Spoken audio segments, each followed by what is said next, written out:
আলহামদুলিল্লাহ, শীতের সময় যেমন পিঠাপুলি না খেলেই হয় না। তো বাচ্চাদের নিয়ে পিকনিক করব, পিকনিক না করলেও চলে না। বাচ্চারা বায়না ধরেছে পিকনিক করবে, স্কুল বন্ধ।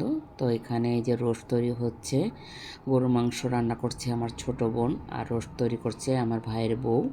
তো এখানে আবার দেখলেন আমার এক ভাইয়ের বউ ধনিয়া পাতা আর সালাদের ব্যবস্থা নিচ্ছে, উনি আবার সালাদ তৈরি করছেন আর আমি করছি ভিডিও।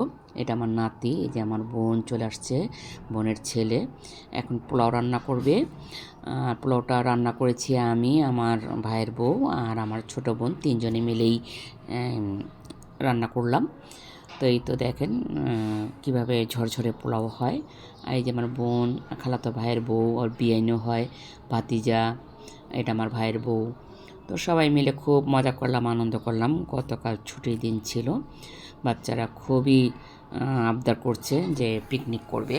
তো ওরা তো রান্না বান্না করে খেতে পারবে না, আমরাই সহযোগিতা করলাম। তো খুব মজা করছে বাচ্চারা। এইভাবে বাচ্চাদের মাঝে মাঝে সময় দিতে হয়। আর আমরা যৌথ ফ্যামিলি, ঢাকায় মানুষ, পাশাপাশি সবাই একই এলাকায় থাকি। তো একসাথে হইতে কোনো সমস্যা হয় না। তো এখানে সবাই একসাথে হয়েছি। এই পোলাওর মধ্যে দুধ দেওয়া হলো, আদা রসুন সব কিছু যা যা লাগে। এখন পরিমাণ মতো পানি দিয়ে এটাকে ফুটিয়ে নিব। বেশি পোলাও রান্না করলে পানিটা আগে ফুটিয়ে নিতে হয়, তাহলে পোলাওটা খুব সুন্দর হয়, ঝরঝরে।